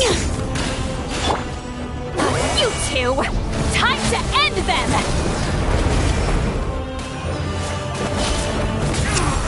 Do you still not understand? Pyroclastic surge! You family! My body is failing me. But I will not bring shame to the name of the abyss!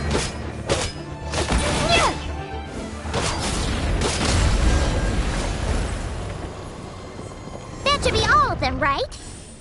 So, we've destroyed the Abyss Order's headquarters in Natland, but somehow, that didn't feel satisfying at all. Are you still thinking about what that guy said? You look really worried.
Years on, and you still refuse to address me as master. Don't forget, Dainsleif. You may be the renowned Twilight Sword, while my arm has grown too feeble to swing a blade. But I taught you everything you know about wielding a blade.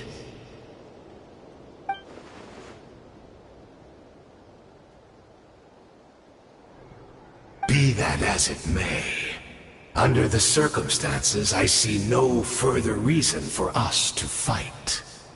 The curse of immortality means neither of us has a way to completely destroy the other.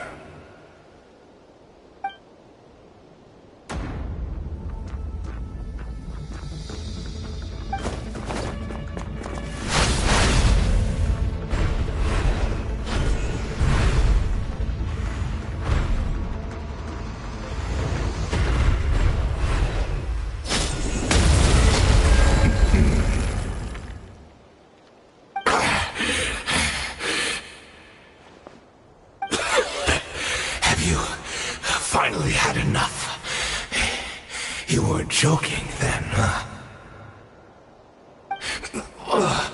Never, in all my worst nightmares, have I experienced anything close to the pain of 100 deaths.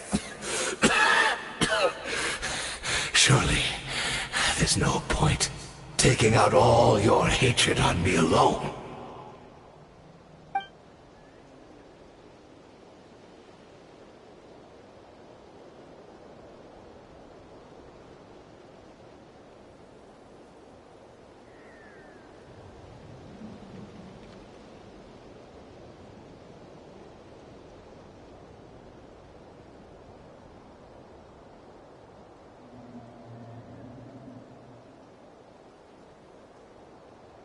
All right, I believe you.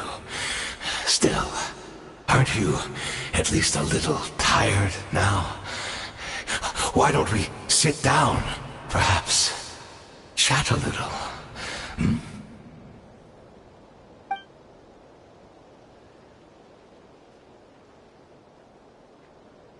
What? Not a fan of reminiscing about old times?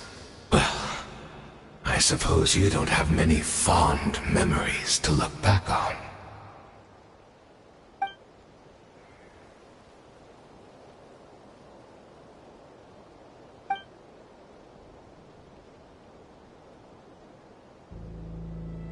Indeed. When the cataclysm first struck, Everyone prayed for the Savior to deliver them, but he was nowhere to be found. Yes, we knew that the great abyssal power within him had been divided up. Yet we still despaired at his choice to leave us. Still, I believe that everything he's doing now, including his regret over what happened, comes from a genuine place in his heart. And besides, who else can we place our faith in? We are proud Conrians, are we not?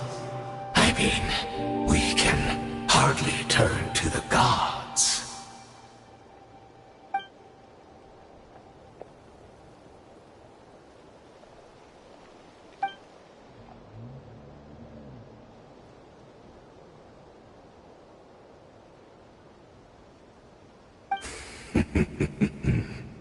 Is that so?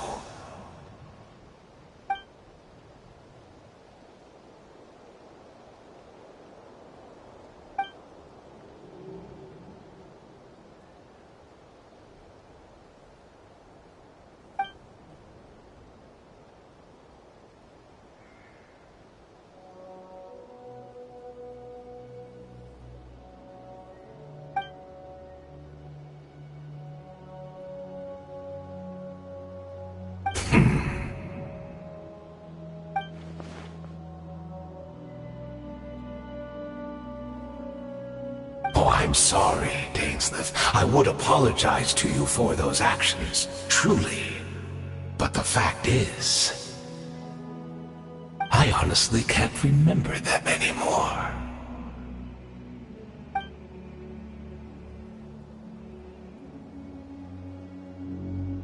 Look at me. Look at what has become of me. Only by the Abyss's grace have I managed to maintain this physical form.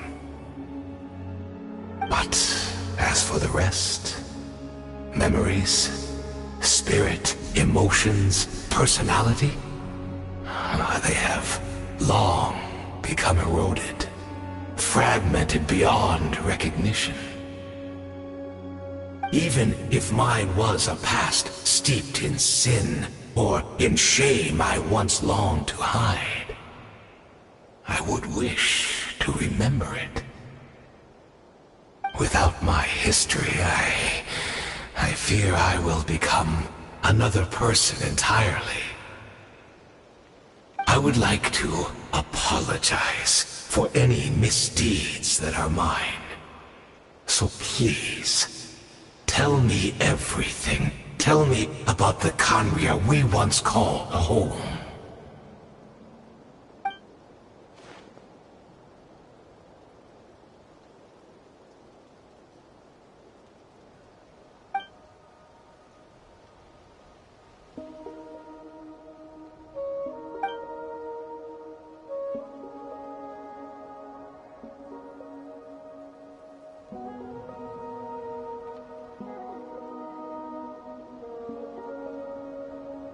You seem to remember much. Could you tell me more about it? About our golden age?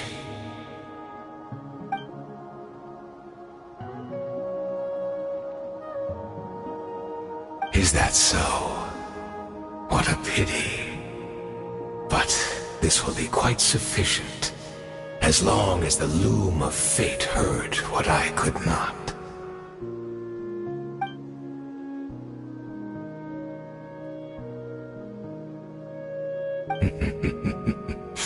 I'm afraid I owe you yet another apology, Dainsleif.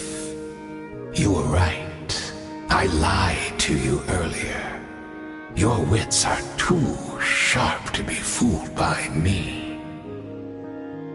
The homeland hasn't yet been revived. In fact, even the ley line weaving is not yet complete. Think of ley lines as the collection of memories concerning a given place. to reweave Conria's ley lines as they were 500 years ago, we would somehow need to retrieve almost all the memories of Conria from that age. The loom of fate cannot weave without an abundant supply of memories. And so, we relied on everyone in the Abyss Order to provide what they could, even though fragments are all that remain in most cases. The more we all share, the more that can be restored.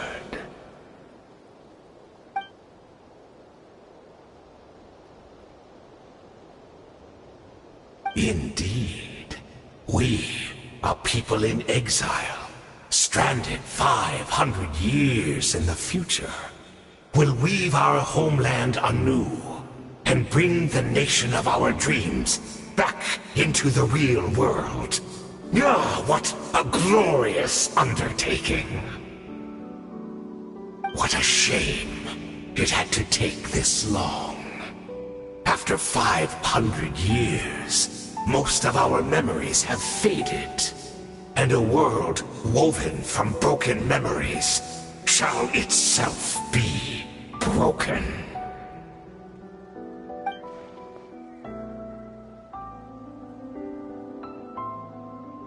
Precisely, for you possess a ring left to you by your elder brother, which continuously resets your body's condition. Of course, your memories are susceptible to erosion just like ours. But of all Conrians who remain, you are sure to remember the most. We had to obtain the memories in your mind, whatever the price. Even if it meant sacrificing our entire army as bait.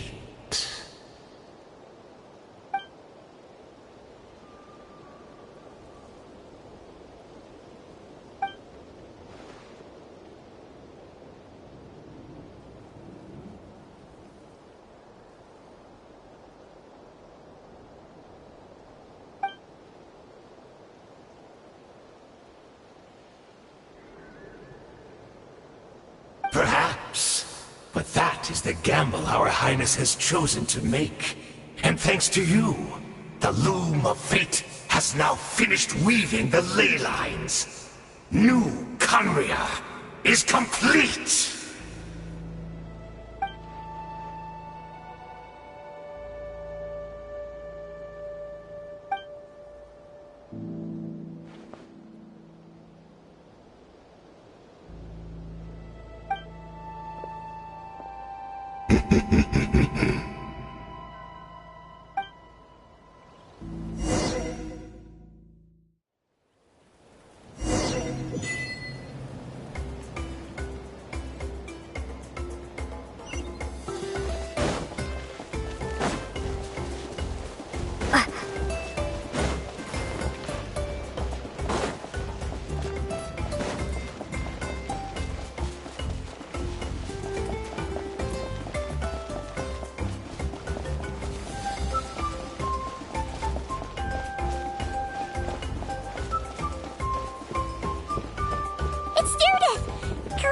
She's still here!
We're not from the same world, are we?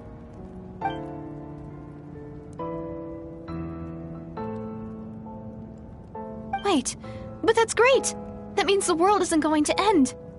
In that case, tell me, what happens to Conria? What happens to my homeland? No, wait. Don't answer that. We can only fight for our future. If the future is unknown, I still believe the Savior can turn things around. I'll carry on looking for him, even if you're not there to protect me. Although, in a way, I've already found my savior. It's you. You protected me, and I believe you can protect us all. You're the one who can change everything. It's just too bad that we're not from the same time or place.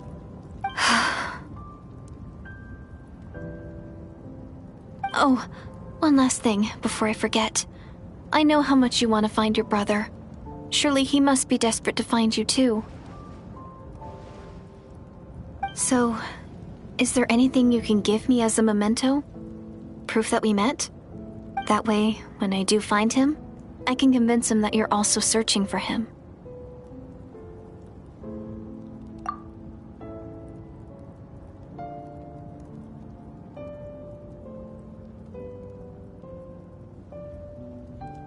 Huh?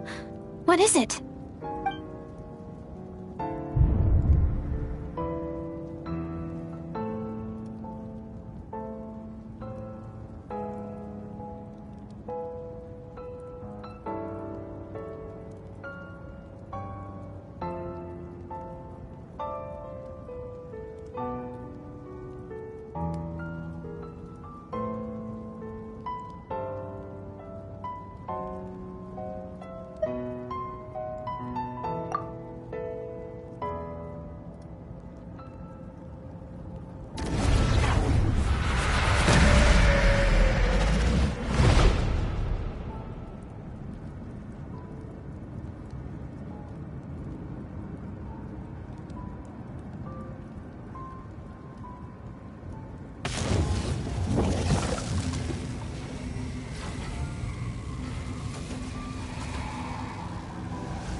So that's what happened.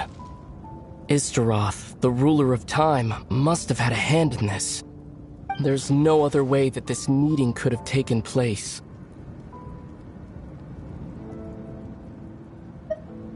I knew only the ending.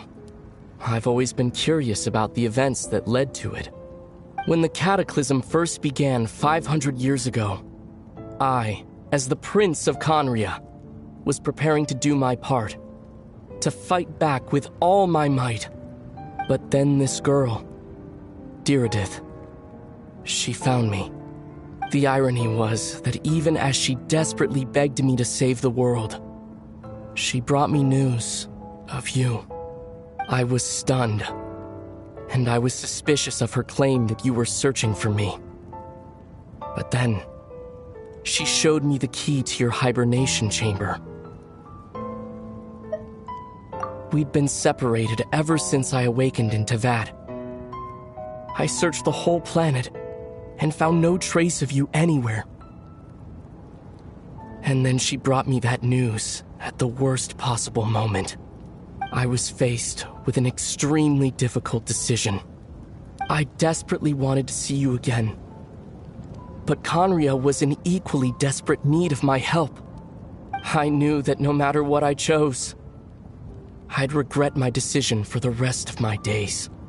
So I steeled myself against the guilt and made my decision. I went to see you.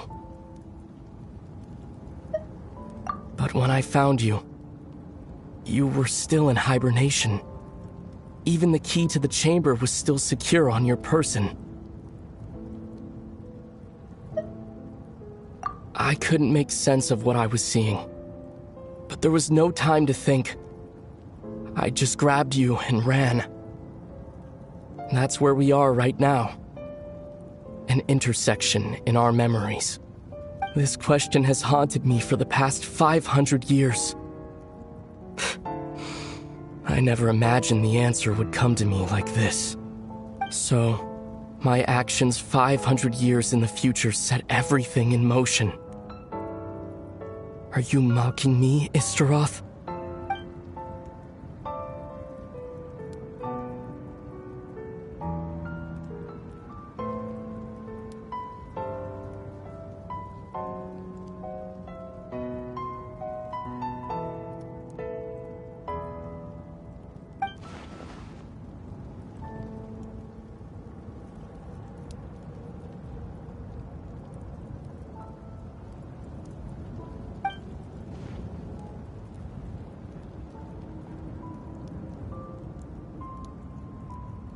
Not yet. But I've taken a very important step. Now the ley lines of Conria are complete. I'd always thought that Tevat's ley lines were locked by the heavenly principles. No more can be added, and existing ones cannot be replaced. But then, I learned that Natlan's Night Kingdom appeared to be an exception to the rule. It has intrigued me ever since. So, I directed the Abyss Order to feign an attack on Natlan, buying me some time to enter the Night Kingdom and negotiate with the Lord of the Night. Unfortunately, for other reasons, even the Night Kingdom cannot host any new ley lines. The most I could get was some room to carry out the weaving process.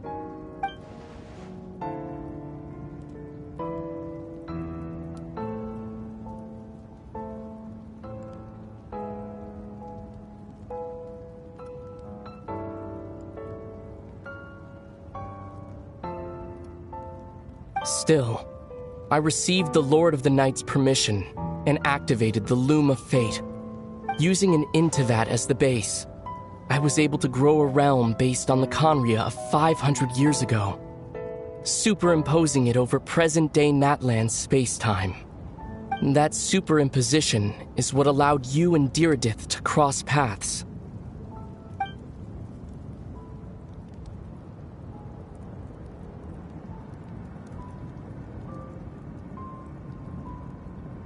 After that, the new Conria was enriched with memories of the old, drawn from the Abyss Order's members in their meditation sessions.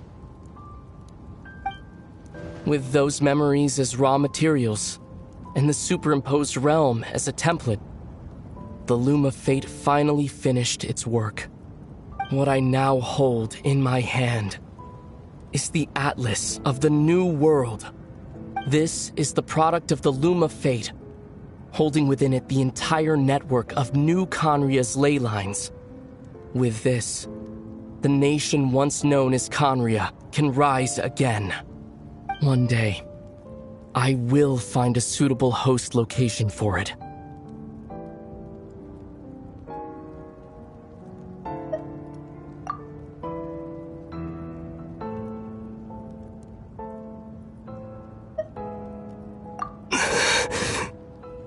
When I first arrived in Conria 500 years ago, my memory was completely blank. It was only after I had served as their prince for many years that I slowly began to remember everything, including you.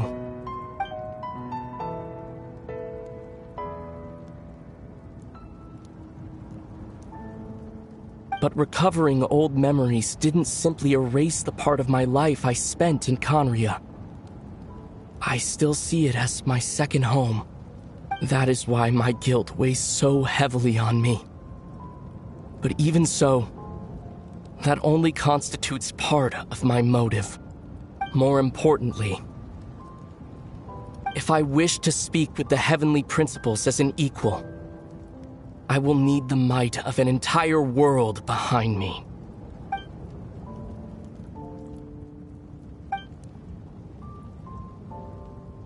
Huh? I know you always want to change fate. We both do. But this time, I won't let you succeed. I cannot miss the chance to reunite with you 500 years in the past, no matter what.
Our hero is back! Everyone's been waiting for you!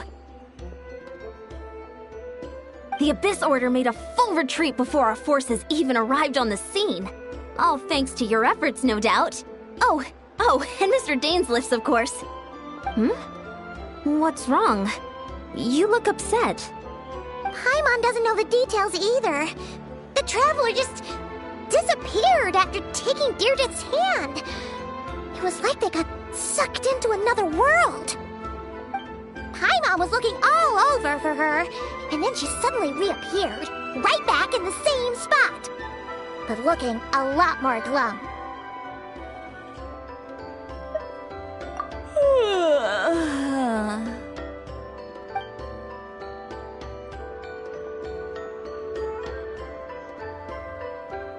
I think I got the gist of what happened. Something to do with your brother? I spoke with the Lord of the Night in a dream just now, and learned quite a lot. Huh? You met your brother? And you didn't think to tell Paimon right away? Well, no, never mind. Paimon can see that you're pretty down right now. But let's go over everything later, all right? What your brother accomplished? It all but defies comprehension. I was stunned when I heard about it too. But what surprised me the most was that the Lord of the Night actually chose to allow it. The Lord of the Night did try to explain it to me, but in a word, it's complicated. During the war with the Abyss, Mawika had an argument with the captain. Mawika believed that we should fight to protect our culture and memories, while the captain believed the preservation of the ley lines should come before all else. So, the Lord of the Night was very intrigued when presented with the Loom of Fate, and informed of its ability to weave ley lines. She saw your brother's actions as a potential third option, namely to preserve an entire nation in the form of an atlas. Preserve a nation? You've definitely lost me now. You're not the only one. Paimon's got no idea what's going on either. With that in mind, the Lord of the Night gave the go-ahead once she was satisfied that the Loom of Fate wouldn't have any real effect on Natlan. However, I believe she imposed an additional condition of her own. An additional condition? Did she ask for something in return? No idea. She wouldn't tell me what it was. Huh. Alright, well, let's not overthink this for now. We just won a war! Time for a well-earned drink to celebrate. I trust the Lord of the Night unreservedly. I'm sure she only involved herself to take a problem off our hands, so it's one less thing for us to worry about. Don't you agree, Traveler?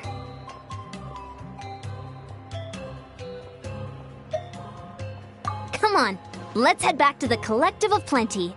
Oh, Veressa should be there too. We'll treat you to a real feast.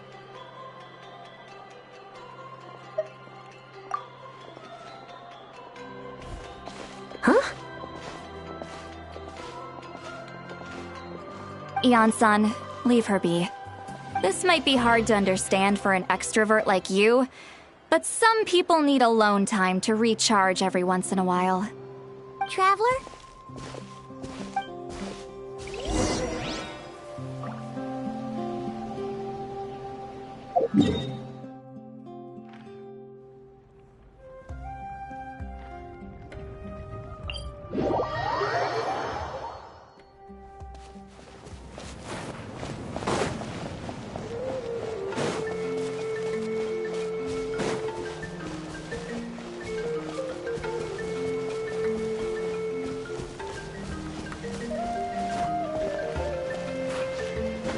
All right.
it.